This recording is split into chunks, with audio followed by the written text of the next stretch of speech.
오늘은 예수님께서 십자가에 달려 돌아가신 성금요일입니다.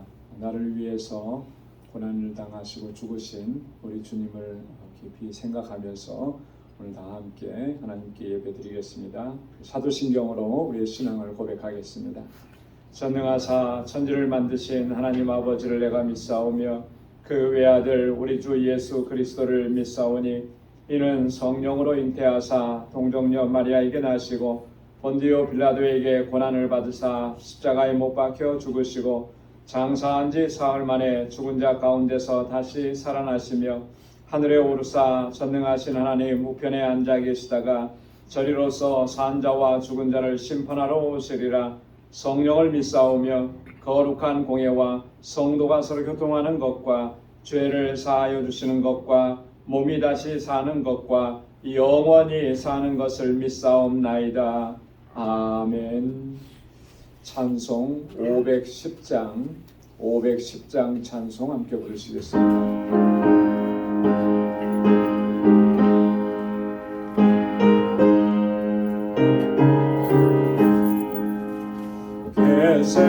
겟세마네 동산에 주를 생각할 때에 근심이나 걱정을 사양할 수 있을까? 나를 항상 버리고 죄를 따라가겠네. 빌라도의 뜰에서 죄를 생각할 때에 수치됨과 아픈 것 못 견딜 수 있을까? 길이 참고 묵묵히 죄를 따라가겠네. 갈보리산 올라가 죄를 생각할 때에 나의 받는 괴로움을 비교할 수 없으리. 십자가를 짐으로 죄를 따라가겠네. 무덤에서 부활한 죄를 생각할 때에 환난이나 죽음도 두려울 것 없으리.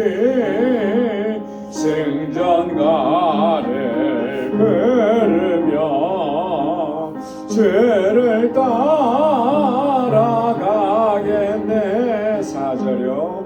무덤에서 부활한 죄를 생각할 때에 환난이나 죽음도 두려울 것 없으리. 승전가를 부르며 죄를 따라가리라.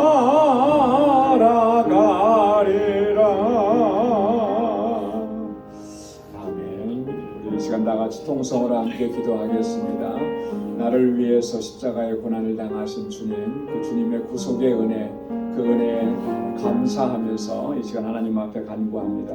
우리 교회를 위해서 기도해 주시고 우리 유스그룹과 EM을 위해서 지금 수련회 중에 있습니다. 하나님께서 크신 은혜로 한 사람 한 사람에게 성령으로 역사해 주시기를 위해서 기도해 주시고, 특별히 우리 지체들을 위해서, 환우분들을 위해서, 육신적으로 연약함이 있는 분들 하나님 치료해 주시도록, 우리 연로하신 어르신들 한 분 한 분 강건하게 붙잡아 주시도록, 또 여러 가지 힘들고 어렵고 고통스러운 문제로 신음하는 우리의 지체들 하나님께서 긍휼히 여겨주시고 우리의 가정과 또 우리의 사업장과 또 우리에게 허락해 주신 믿음의 기업들 하나님 지켜달라고 이 시간 다 같이 통성으로 함께 기도하겠습니다. 거룩하신 아버지 하나님 감사합니다. 오늘도 하나님 주님의 거룩하신 보좌 앞으로 이렇게 불러주시고 하나님을 경배하고 찬양하게 하시니 감사합니다. 오늘은 우리 주님께서 나를 위해서 나를 이 죄와 사망 가운데서 구원하시기 위해서 주님께서 친히 십자가에 달려 돌아가신 날입니다. 그 구속의 은혜를 우리가 단 한순간도 잊지 않도록 도와주시고 그 은혜의 감격 속에서 하나님을 찬양하고 아버지의 뜻을 이루어갈 수 있는 저희들 되게 하여 주옵소서. 우리 광주 공동체를 하나님 세워주시고 지난 25년 동안 한결같이 은혜 베푸시고 이끌어주심을 감사합니다. 하나님의 귀한 종들을 세워주셔서 헌신하게 하시고 충성하게 하시니 감사합니다. 우리 모든 성도들의 마음과 뜻을 같이 할 수 있게 도와주옵소서. 그래서 하나님 주님의 뜻하신 바를 이루어가는 저희 모두가 되게 하여 주옵시고 영원 구원의 사명을 잘 감당케 하여 주옵소서. 하나님 우리 사랑하는 자녀손들을 기억해 주시고 이곳에서 자라나는 우리 귀한 어린 신령들 학생들 우리 청년들 붙잡아 주옵소서. 지금 수련회 중에 있습니다. 하나님 그 가운데 임재하여 주시고 성령으로 충만하게 하여 주옵소서. 오순절 마가의 나라방에 임하셨던 그 성령의 역사로 아버지는 우리 사랑하는 학생들 청년들 그 신령 가운데 한 사람 한 사람 가운데 역사하여 주옵소서. 하나님의 사람들로 온전히 붙잡힌 바 되게 하시고 믿음의 길을 걸어가는 귀한 주의 아들과 딸들이 다 되게 하여 주옵소서. 하나님 아버지 우리 사랑하는 지체들을 기억하고 아버지 하나님 저들의 아버지의 삶을 기억하여 주시고 긍휼히 여겨주시고 주님 자비를 베풀어 주옵소서. 우리 공동체가 진정한 사랑의 공동체가 되게 하여 주옵시고 서로 사랑하고 아끼고 위로하며 함께 주님의 뜻을 이루어가게 도와주옵소서. 육신의 연약함이 있습니다. 주님의 손으로 만져주옵소서.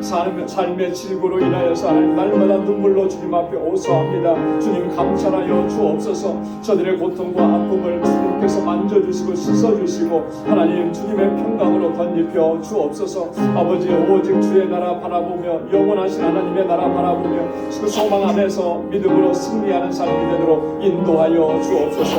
오늘도 주님 말씀 앞에 섰사오니 우리의 마음밭을 기경하여 주시고 사모하는 마음으로 주 앞에 나아가서 주의 주시는 말씀으로 새롭게 결단하는 은혜의 시간이 되도록 성령께서 함께하여 주옵소서. 모든 감사, 찬양, 영광 아버지 앞에 올려드리며 예수님의 이름으로 간절히 기도드리옵나이다. 아멘. 오늘 이 시간 묵상할 하나님 말씀은 스가랴 8장 18절에서 23절까지 말씀입니다. 구약성경 스가랴 제8장 18절부터 1319페이지에 있습니다. 구약성경 1319페이지에 스가랴 8장 18절부터 23절까지 한 절씩 교독하겠습니다. 만군의 여호와의 말씀이 내게 임하여 이르시되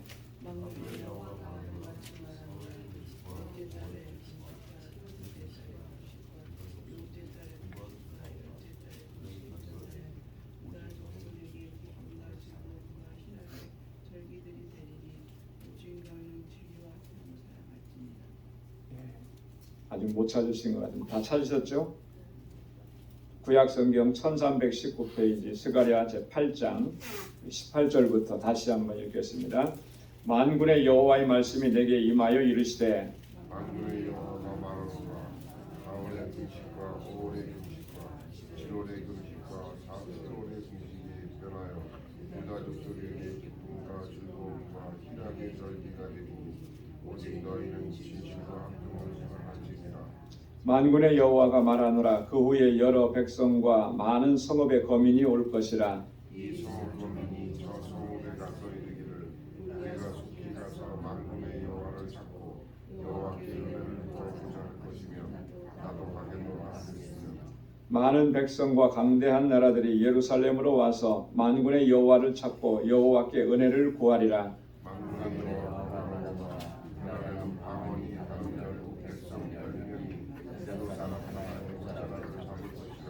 또 찾고 말하기를 하나님이 너희와 함께 하심을 들었나니 우리가 너희와 함께 가려노라 하리라 하시니라. 아멘. 하나님께서 스가랴 선지자를 통해서 이스라엘의 회복을 말씀해 주시는 그런 내용입니다. 19절 말씀에 보면 여호와가 말하노라. 4월의 금식과 5월의 금식과 7월의 금식과 10월의 금식이 변하여 유다 족속에게 기쁨과 즐거움과 희락의 절기가 되리니, 금식하는 절기가 이제 끝나고 희락과 기쁨과 즐거움의 절기가 도래할 것이다. 금식은 왜 금식합니까, 여러분? 여러분 왜 금식하죠? 금식을 안 해보셔서 못하시나? 금식을 왜 합니까? 우리가 힘들고 어렵고 어떤 고통스러운 문제가 있을 때 하나님 앞에 정말 나를 헌신하면서 이 식사까지 금하면서 하나님 이 문제를 해결해 주십시오. 그렇게 기도할 때 금식하잖아요. 그죠?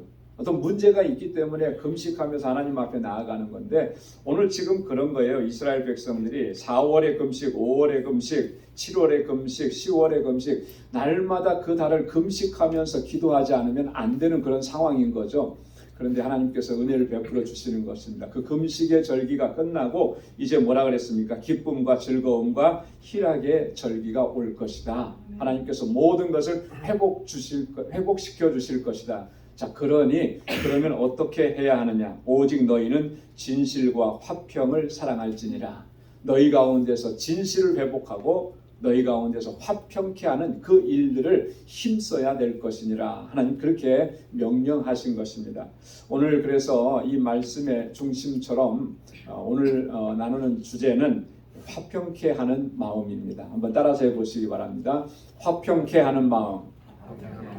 화평케 하는 마음. 오늘 하나님께서 이스라엘 백성들에게 화평한 일을 힘쓰라고 말씀하셨습니다. 그 마음이 우리 안에 있어야 되는 것이죠. 이게 회복되어져야 하는 것입니다. 그것이 예수님의 마음이라고 하는 것입니다. 교재를 한번 같이 보겠습니다. 구약 성경에는 전쟁에 대한 이야기가 많이 나옵니다. 그래서 어떤 분들은 하나님은 전쟁을 좋아하신다고 그렇게 생각하기도 합니다. 하지만 그렇지 않습니다. 하나님은 전쟁이 아니라 평화를 좋아하고 평화를 사랑하시는 것입니다. 그래서 이스라엘 백성들이 부득이하게 전쟁을 하게 되는 때라도 반드시 먼저 화평을, 평화를 선언하라고 명령하신 것입니다. 신명기 20장 10절로 12절에 보면 너희가 어떤 성읍에 나아가서 그 성읍을 치려할 때, 전쟁을 하려 할 때 가장 먼저 평화를 선언하라는 거예요.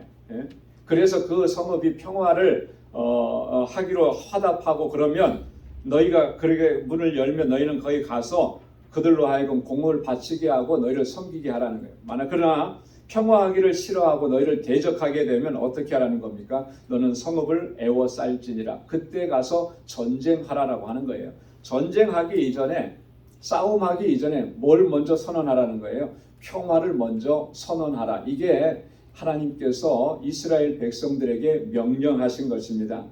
그래서 예수님께서도 같은 말씀을 주셨죠. 마태복음 5장 9절에 화평케 하는 자는 복이 있나니 저희가 하나님의 아들이라 일컬음을 받을 것이며, 하나님의 자녀로서의 의무, 책임, 그건 뭐냐면 화평케 하는 일이라고 하는 것입니다. 사도 바울도 그렇게 얘기했습니다. 혹 믿지 아니하는 자가 갈리거든 갈리게 하라. 형제나 자매나 이런 일에 구속받을 것이 없느니라. 그러나 하나님은 화평 중에서 너희를 부르셨느니라. 믿지 않는 사람들이 그럼 갈라서자, 그러면 뭐 어쩔 수 없는 거죠. 그럼 갈라서라는 거예요. 하지만 그럼에도 불구하고 끝까지 힘쓰고 노력해야 되는 것은 뭐냐면 화평케 하는 일입니다. 평화케 하는 일이에요. 그래서 우리를 화평 중에 부르셨다고 바울도 우리에게 증거하고 있는 것입니다. 여러분, 예수님께서 이 땅에 오실 때 예수님은 어떤 왕으로 오셨습니까? 평강의 왕으로 오신 거예요. 평강의 왕으로 오셨어요. 주님의 정체성이 그러신 거죠. 평강의 왕이신 거죠. 그렇기 때문에 그의 백성, 그의 자녀된 우리들도 우리의 삶 가운데서 이 화평케 하는 일을 힘써야 할 줄로 믿습니다. 여러분, 이 다툼과 갈등이 우리 삶 속에 참 많이 일어납니다. 이 세상에는 이 갈등이 없는 것이 없고 다툼이 없는 것이 없죠. 개인이든지 국가든지 뭐 어떤 단체든지 참 갈등이 많습니다. 그래서 국가 간에도 싸움이 많고요. 여전히 그 러시아와 우크라이나가 전쟁 중에 있고 이스라엘과 하마스의 이 전쟁이 끊어지지 않고 있습니다. 그래서 수많은 사람들이 죽고 그리고 괴롭고 힘들고 어렵고 고통 속에서 이렇게 살아가는, 우리가 사는 이 세상에 여러분 전쟁이 끊어진 날이 있을까요? 정확하게 뭐 찾아보지는 않았지만 전쟁이 한 번도 없었던 때가 분명히 있기는 있었을 겁니다. 그런데 찾아보기 힘들 정도인 거죠. 늘 들려오는 소식은 그런 소식만 들려오는 거예요. 우리 주변에서는 갈등과 싸움의 이야기들이 얼마나 많이 들려오고, 그리고 뭐 선거철만 되면 정당들끼리 얼마나 목소리 높여가면서 상대방을 막 이렇게 저주하면서까지 그렇게 싸우고 뭐 이런 일들이 수없이 많이 일어나는 거죠. 왜? 여러분, 우리의 인간 사회는 이런 갈등과 또 다툼이 끊어지지 않는 것일까? 다툼의 이유는 무엇일까?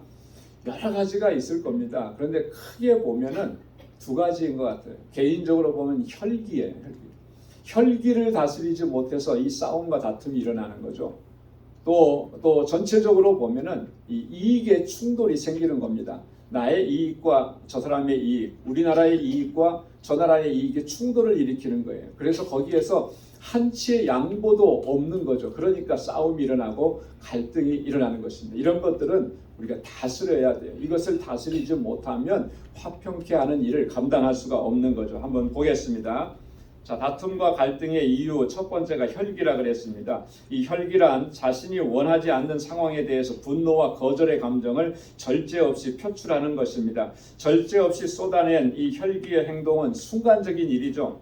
혈기가 일어나서 뭔가 막 행동을 딱 한 건 순간적이에요. 그러나 그로 인해서 파괴되는 인간관계는 너무나 오래도록 지속이 된다라고 하는 것이죠. 어떤 경우에는 이 깨어진 인간관계가 일평생토록 우리를 괴롭히기도 하는 것입니다. 혈기는 한 번 부렸는데 그래서 깨어지고 그 일로 인해서 상대방이 상처 입고 아프고 고통스럽고 그래서 관계가 깨어지는 이야기, 이거는 너무나 오래가는 거예요. 가끔 가다가 보면 부모 자식 간에 이런 갈등의 문제가 생겼을 때 보면 혈기는 대체적으로 부모님 중에서도 아버지가 많이 부리죠. 그런데 그것으로 인해서 상처받는 것은 자녀들이 상처받는 거예요. 어렸을 때 그 받은 상처가 정말 너무나 깊어지면 이 부모 자식 간의 아버지와 아들 딸들 간의 관계가 회복이 안 되는 거예요. 회복이 안 되는 거예요. 이것처럼 안타까운 일이 어디 있겠습니까? 이 세상에서 어느 관계보다도 가장 가깝고 친밀하고 사랑스러운 관계가 부모 자식 간의 관계인데 이 혈기 때문에 그것으로 인해서 상처를 준 일 때문에 이 관계가 회복되지 않는다는 것, 이게 너무나도 안타까운 일 아니겠습니까? 그렇기 때문에 우리가 혈기를 다스려야 되는 거예요. 개인 간의 관계뿐만 아니라 공동체 안에서도 또 나아가서는 어떤 이 사회 속에서도 그걸 다스리지 못하면 끔찍한 일이 벌어지게 된다라고 하는 것입니다. 그래서 우리가 그런 일들로 인해서 값비싼 대가를 치르지 않도록 오늘 우리의 혈기를 다스리고 더 나아가서 하나님의 사랑과 구원의 복된 소식을 증거하는 평강의 사도들로 설 수 있기를 주님의 이름으로 축원합니다. 야고보서 1장 19절로 20절에 보면 내 사랑하는 형제들아 너희가 알거니와 사람마다 듣기는 속히하고 말하기는 더디하며 성내기도 더디하라. 사람의 성내는 것이 하나님의 의를 이루지 못함이니라. 여러분, 우리가 기억해야 할 줄로 믿습니다. 사람의 성내는 것은 결코 하나님의 의를 이루지 못하는 거예요. 그래서 우리가 선한 뜻으로 주님의 일을 할 때에 특별히 조심해야 될 것은 우리가 혈기를 내지 않도록 조심해야 되는 것입니다. 혈기를 부림으로 인해서 그 관계와 그 모든 일들이 깨어지게 되면은 결국 하나님의 영광을 가리게 된다라고 하는 사실입니다. 자, 두 번째는 이익의 충돌이라 그랬는데요. 다툼의 이유가 여러분 자신의 이익에 대해서 집착하는 사람일수록 보면은 자주 빈번하게 다투는 것을 봅니다. 내 이익에 집착하는 거예요. 그래서 내가 하나라도 이 손톱만큼이라도 나는 손해보면 안 돼. 이렇게 집착하는 사람은 늘 다른 사람들과의 다툼이 끊어지지 않게 되는 것입니다. 자신의 이익과 상대방의 이익이 충돌했을 때 한치의 양보도 할 수가 없는 것이죠. 여러분, 그러면 늘 갈등 속에서 살아갈 수밖에 없고 염려와 근심 속에서 살아갈 수밖에 없습니다. 그런 갈등과 염려와 근심이 있는데 어떻게 우리가 이 화평케 하는 일을 힘쓸 수 있겠습니까? 여러분, 우리가 다른 사람을 먼저 생각하고 다른 사람을 먼저 배려하고 양보하는 마음을 갖게 되면 우리 안에서 이런 갈등과 다툼의 문제가 현저하게 줄어들 것입니다. 그래야만 우리가 평강의 일을, 화평케 하는 일을 감당할 수가 있게 되는 것이죠. 잠언 17장 14절 말씀 우리 다 함께 읽겠습니다. 다투는 시작은 방축에서 물이 새는 것 같은즉 싸움이 일어나기 전에 시비를 그칠 것이니라. 아멘. 싸움이 일어나기 전에 뭘 그치라고요? 시비를 그치라는 거예요. 이게 지혜로운 것이죠. 예. 여러분, 이게 지혜로운 거예요. 예. 이게 싸움으로 번지도록까지 내어버려 두는 것, 그거 참 어리석은 일인 것입니다. 이게 정말 이렇게 가다가는 큰 싸움이 되겠구나, 이거 깨달을 수 있는 게 지혜인 것입니다. 그래서 그걸 멈추는 거예요. 내가 손해 보더라도 정말 내가 정말 억울한 일이 있더라도 그거 멈춰야 되는 것이죠. 이건 내가 정말 억울해, 내가 정말 손해 보는 거야, 이거 나 그렇게 하고 싶지 않아. 여러분, 그렇게 하면 끝까지 가면 어떻게 되겠습니까? 다 죽는 거예요. 다 상처받고 다 무너져 내리게 되는 거예요. 그래서 싸움이 일어나기 전에 시비를 그치라. 그게 지혜로움이다. 솔로몬은 우리에게 증거하고 있습니다. 자, 두 번째, 우리가 화평케 하는 마음을 가지려면 양보하는 미덕을 지녀야 하는 것입니다. 화평케 하는 마음으로 행하려면 진리 이외의 것들에 대해서는 아낌없이 양보하는 자세를 취하는 것이 중요합니다. 여러분, 목숨 걸고 지켜야 되는 것은 진리죠. 진리의 말씀입니다. 이거는 생명을 걸고 지켜야 돼요. 그러나 진리 이외의 것들은, 비본질적인 것들은 우리가 양보하는 자세를 지녀야 되는 것입니다. 그런데 보면 거꾸로 하는 거죠. 진리는 양보해요. 그죠? 진리의 말씀은 양보하고 타협합니다. 그런데 비본질적인 것은 그걸 목숨 걸고 지키려고 해요. 이게 뭔가 잘못된 것이죠. 잘못된 것.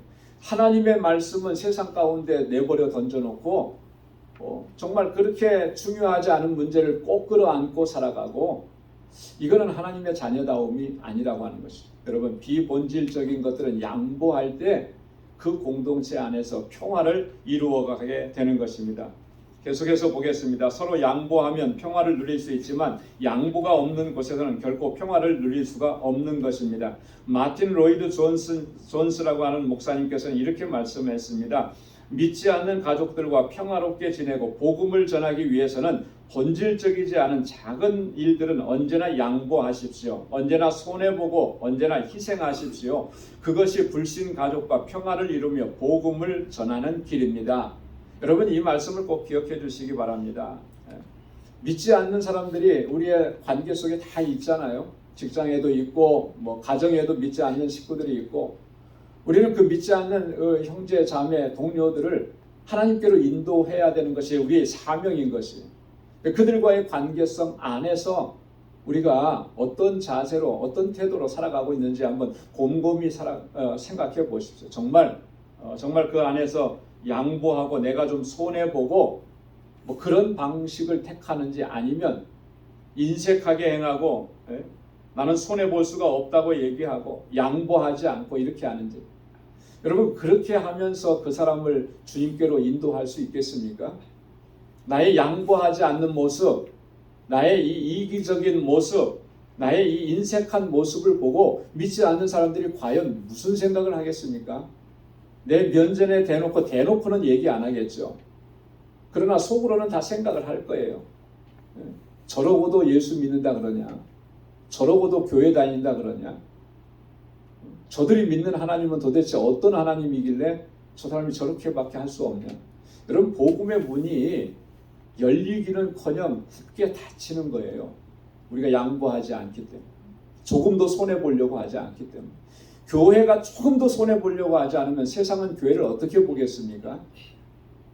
교회라고 하는 단체는 저런 곳이구나, 자기들밖에 모르는 곳이구나, 이렇게 보지 않겠어요?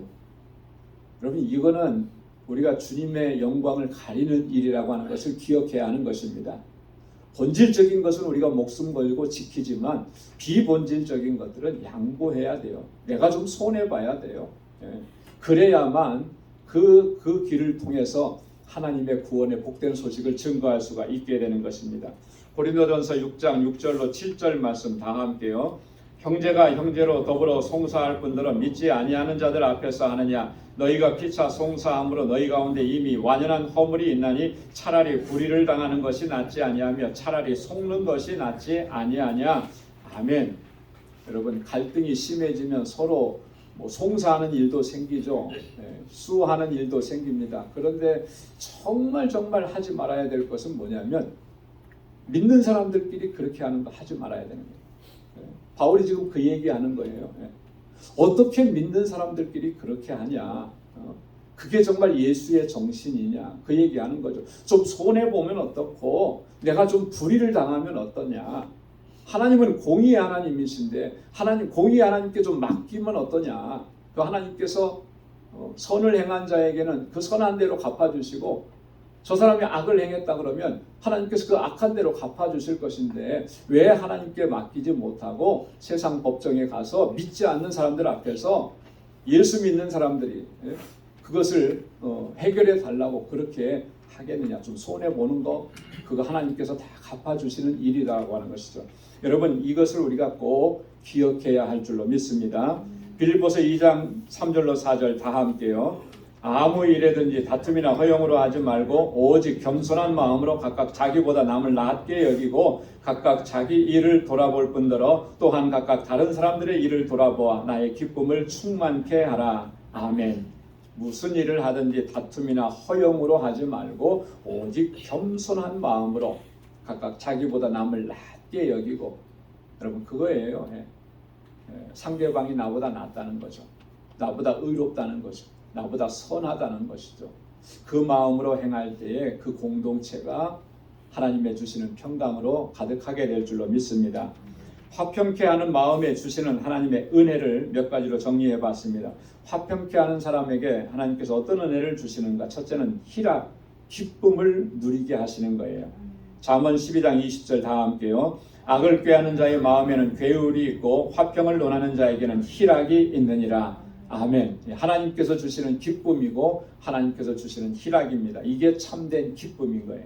자, 두 번째는 의의 열매를 거두게 되는 것입니다. 야고보 3장 17절로 18절 다 함께요. 오직 위로부터 난 지혜는 첫째 성결하고 다음에 화평하고 관용하고 양순하며 긍휼과 선한 열매가 가득하고 편벽과 거짓이 없나니 화평케 하는 자들은 화평으로 심어 의의 열매를 거두느니라. 아멘. 화평하게 하는 거, 이거 위로부터 나는 지혜입니다. 하나님께서 주시는 지혜예요. 화평케 하는 자들은 화평을 심어서 뭘 거둔다고 했습니까? 의의 열매를 거둔다라고 했습니다. 이 의의 열매는 하나님의 한마디로 말하면 하나님의 뜻을 이룬다라고 하는 거예요. 여러분, 화평케 하는 일이 하나님의 뜻을 이루는 일인 줄로 믿습니다. 세 번째는 하나님 나라의 일을 하게 되는 것입니다. 로마서 14장 17절 이하 다 함께요. 하나님의 나라는 먹는 것과 마시는 것이 아니요 오직 성령 안에서 의와 평강과 희락이라. 이로써 그리스도를 섬기는 자는 하나님께 기뻐하심을 받으며 사람에게도 칭찬을 받느니라. 이러므로 우리가 화평의 일과 서로 덕을 세우는 일을 힘쓰나니. 아멘.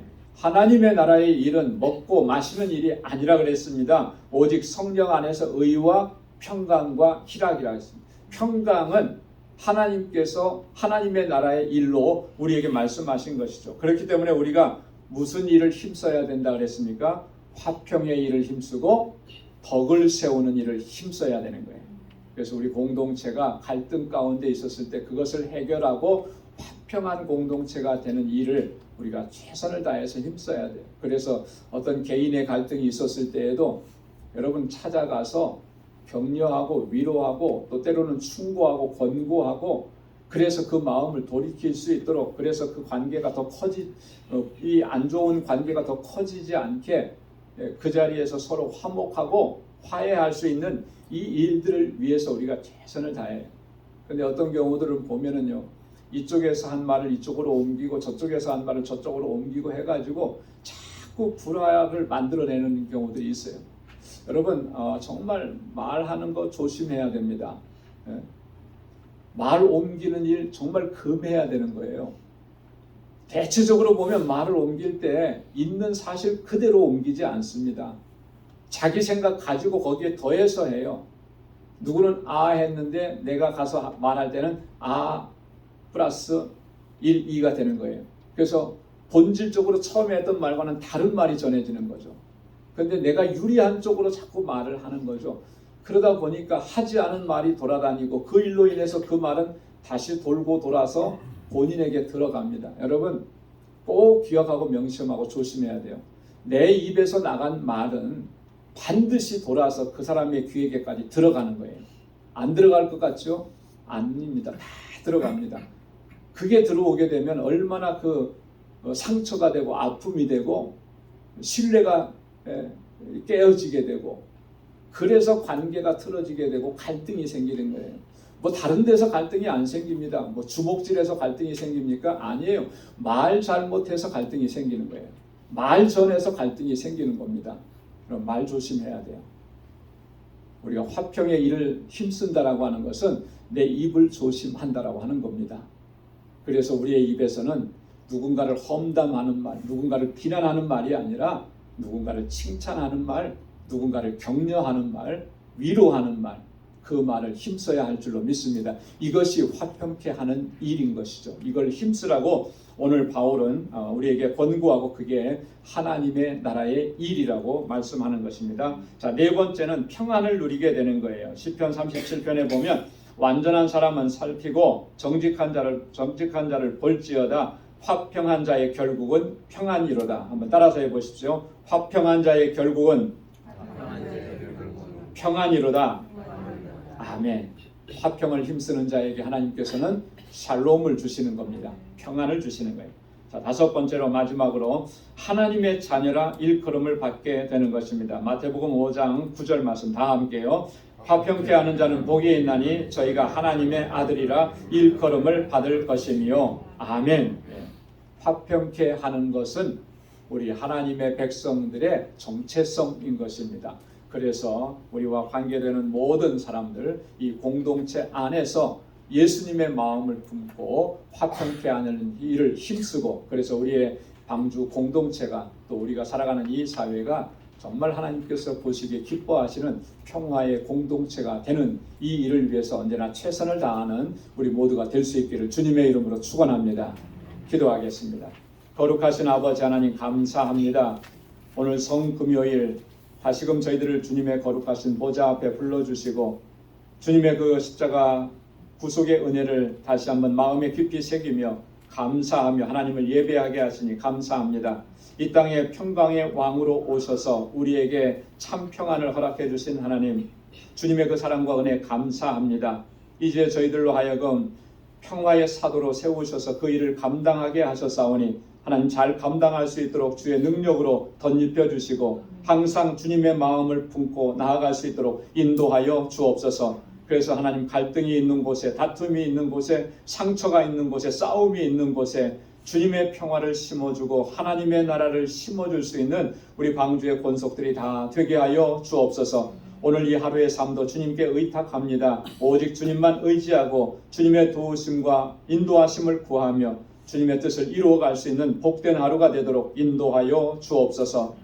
이제는 우리 주 예수 그리스도의 무한하신 은혜와 하나님 아버지의 크고 놀라우신 사랑과 성령의 위로 평강 주님의 함께 하심이 평화의 사도로 부르심을 받고 평강케 하는 일을 위해 힘쓰기로 다짐하며 우리의 삶의 정황 속으로 들어가는 우리 광주의 모든 믿음의 권속들과 저들의 가정과 직장, 생업의 터전을 주님께서 항상 지켜주시기를 간절히 축원하옵나이다. 아멘.